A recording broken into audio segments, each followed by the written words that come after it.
Un recorrido desde la destrucción de Jerusalén, predicha por Jesús, hasta la consumación final de la tierra y el establecimiento del reino eterno de Dios. Acompáñanos en esta serie de estudio del libro El conflicto de los siglos, con el pastor Moisés Prieto.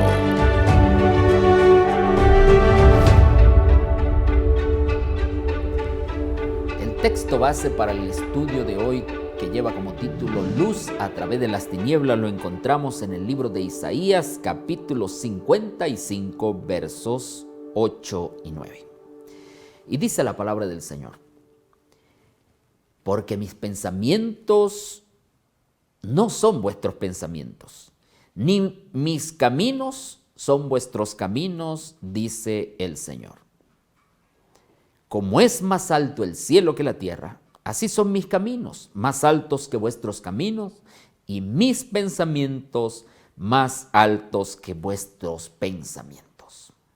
Este es un texto muy interesante para entender todo el contexto del capítulo de hoy y el mensaje de lo que Dios quiere hablarnos a nuestras vidas. Porque la obra de Dios en la tierra, pues presenta siglo tras siglo sorprendente analogía en cada gran movimiento de reforma o movimiento religioso. Y aunque el Espíritu Santo dirige especialmente a sus siervos en la forma como escriben, con la forma como predican, en la forma como dan sus mensajes, estos movimientos en pro de la obra, del avance, de la salvación, a pesar de todo esto, ningún hombre, por mucho que sea honrado por el cielo, alcanzó jamás a comprender todo lo que dice la palabra de Dios o el gran plan de redención que está escrito en la palabra de Dios, ni siquiera los misterios de Dios. Por eso aquí dice que los pensamientos de Dios no son nuestros pensamientos, ni los caminos de Dios son nuestros caminos. Ni siquiera los profetas que fueron favorecidos por la iluminación directa especial del Espíritu Santo comprendieron todo el alcance de las revelaciones que le fueron concedidas. Muchos fueron inducidos a escribir por el Espíritu Santo, pero no llegaron a la total comprensión de todo lo que Dios les estaba diciendo. Y tampoco muchos de sus seguidores llegaremos tampoco a comprender todo lo que la palabra de Dios nos dice. Pero lo interesante en medio de todo esto es que Joel 2:26 hay una promesa muy especial que dice: el Señor Jehová dice, nunca jamás será mi pueblo avergonzado. Y Salmos 35 también nos dice: una noche puede durar el lloro, mas a la mañana vendrá la alegría de Jehová. Y esto es clave para poder entender que en medio de cualquier circunstancia, a través de los siglos, inclusive los mismos discípulos tuvieron que pasar por esta situación. Pero en el día de resurrección, cuando ellos encuentran ahora al Salvador, dice la palabra que sus corazones ardieron de gozo al escuchar todo lo que Él les había dicho. Y ahora recuerdan también todo lo que les había enseñado y empezaron a comprender lo que Cristo Jesús les había enseñado. Y todo esto es muy, pero muy interesante para comprender el mensaje de hoy. ¿Por qué? Mira lo que dice el conflicto de los siglos textualmente. Lo que experimentaron los discípulos que predicaron el evangelio del reino cuando vino Cristo por primera vez, tuvo su contraparte en lo que experimentaron los que proclamaron el mensaje de su segundo advenimiento. Como los primeros discípulos, Guillermo Miller y sus colaboradores no comprendieron ellos mismos enteramente el alcance del mensaje que proclamaban. Los errores que existían desde hacía largo tiempo en la iglesia les impidieron interpretar correctamente un punto importante de la profecía. Por eso, si bien proclamaron el mensaje que Dios les había confiado para que lo diesen al mundo, sufrieron un desengaño debido a un falso concepto de su significado.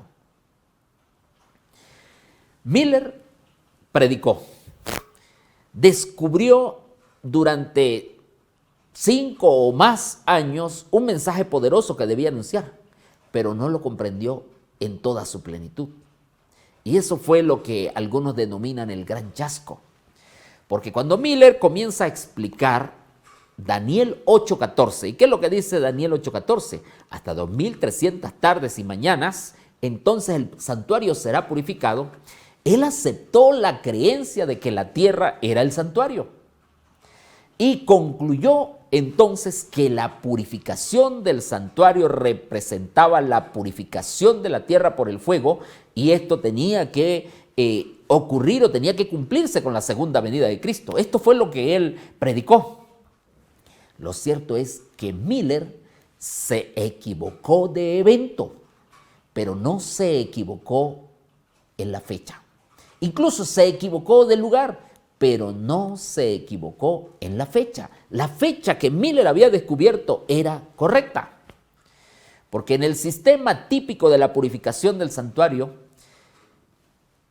el día de la expiación, de la purificación, era el último servicio efectuado por el sumo sacerdote en el ciclo anual de su ministerio. Y este era el acto final de la obra de la expiación. Recuerden que el sacerdote entraba una vez al año al lugar santísimo para expiar los pecados, y ese día era el día solemne para el pueblo de Israel. Pero Miller no entendió o no descubrió esta verdad. Y él dijo, esta purificación significa la purificación de la tierra y significa la segunda venida de Cristo. Pero ¿qué dice el conflicto de los siglos textualmente? Dice, refiriéndose al día de la expiación, dice, esto prefiguraba la obra final en el ministerio de nuestro sumo sacerdote en el cielo, en el acto de borrar los pecados de su pueblo que están consignados en los libros celestiales. Como los discípulos se equivocaron en cuanto al reino que debía establecerse al fin de las 70 semanas, así también los adventistas se equivocaron en cuanto al acontecimiento que debía producirse al fin de los 2300 días. Algunos dicen que este fue el día del gran chasco y que esos adventistas eran unos mentirosos y que proclamaron una fecha que no ocurrió. No, el evento, tal como lo había descrito Miller, no ocurrió, pero sí ocurrió una fecha muy importante, y se cumplía el momento cuando Cristo pasaba del lugar santo al lugar santísimo. Sin embargo, en medio de todo esto, Dios cumplió su propósito maravilloso, permitiendo que el juicio fuese proclamado precisamente de la forma como se hizo, porque el mensaje tenía por objeto probar y purificar la iglesia. Los hombres debían ser inducidos a ver si sus afectos pendían de las cosas de este mundo o de Cristo y del cielo. El mensaje tenía por objeto hacerles ver su verdadero estado espiritual.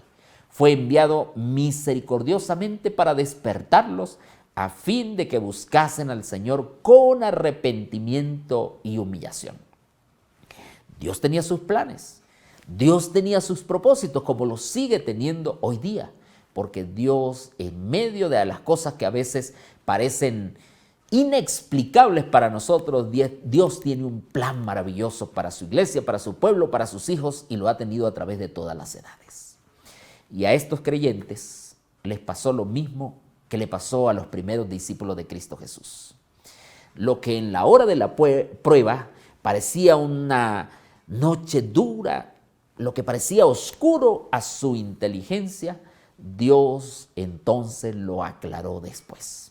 Porque a merced de tan bendita experiencia llegaron a saber que el Señor es muy misericordioso y compasivo, y que todos sus caminos son misericordia y verdad para los que guardan su pacto y para los que guardan sus testimonios. A este grupo de personas les ocurrió lo que la Biblia dice en el libro de Apocalipsis capítulo 10, versículo 10. Muchos de ellos durmieron, escúchame bien, durmieron esperando la segunda venida de Cristo. Muchos bajaron a la tumba, fueron al descanso, pero con esa esperanza gloriosa se levantarán cuando Cristo venga y se despertarán entonces para ir a morar con Jesús por la eternidad. Pero otro grupo de personas que estaban con vida, les ocurrió lo que dice Apocalipsis capítulo 10, versículo 10. Dice, entonces tomé el librito de la mano del ángel y lo comí. En mi boca fue dulce como la miel, pero después que lo comí fue amargo en mi estómago. Cristo no vino el 22 de octubre del año 1844, como Miller lo estaba anunciando y como sus seguidores, sus voceros también lo anunciaban. Hubo una gran decepción en muchos, pero Dios estaba probando su pueblo. Dios estaba probando su iglesia. Y lo que parecía duro, difícil y lo que fue amargo, Dios lo convirtió entonces después en gran bendición. Porque ahí es cuando entendemos todo el proceso, todo el ministerio intercesor de nuestro Señor Jesucristo. Él muy pronto va a salir del lugar santísimo. Y cuando salga de allí, entonces va a venir para buscar a su pueblo fiel. Yo quiero estar preparado para ese momento maravilloso. Y yo quiero y deseo que también lo estés, apreciado amigo y hermano. Aférrate a las promesas de Dios. Lee la Biblia. Descubre la verdad en sus páginas. Pero no solo quédate con esto. También ábrela y compártelo con otras personas y diles que Cristo muy pronto vendrá. Que hay esperanza y salvación en medio de esta tribulación que nos aflige en este mundo. Recuerda, búscanos en las redes sociales, inscríbete, suscríbete, dale like, comparte este mensaje con otras personas. Búscanos a través de las redes sociales de la Unión, en mi canal de YouTube, Pastor Moisés Prieto, y comparte este mensaje para que otras personas también tengan esperanza de salvación y de vida eterna. Vamos a orar. Gracias, Señor, por este maravilloso mensaje. Gracias porque aunque tus caminos no son nuestros caminos, ni tus pensamientos nuestros pensamientos, a pesar de eso, permites, oh Señor, con ojos de amor, ternura y misericordia, tu gracia infinita nos permite seguir descubriendo cada día lecciones importantes de tu santa palabra. Permite que podamos ponerla en práctica, pero también contarlas a otras personas y esparcirla como las hojas del otoño. Guárdanos con tu paz y en tu amor. Bendícenos y permite que tu palabra corra y sea glorificada. Que pueda también llegar a aquellas regiones remotas, aquellas tribus donde todavía no ha sido traducida, aquellas personas que todavía no te han conocido. Que este mensaje pueda ser de bendición también para ellos. Gracias porque nos escuchas. Quedamos en tu santa mano en esta hora. Lo agradecemos en Cristo Jesús, tu Hijo amado. Amén. Apreciado amigo, hermano, Dios te bendiga y sigamos siendo instrumentos de verdad para compartir la luz de la palabra de Dios en medio de las tinieblas de este mundo. Que Dios te guarde.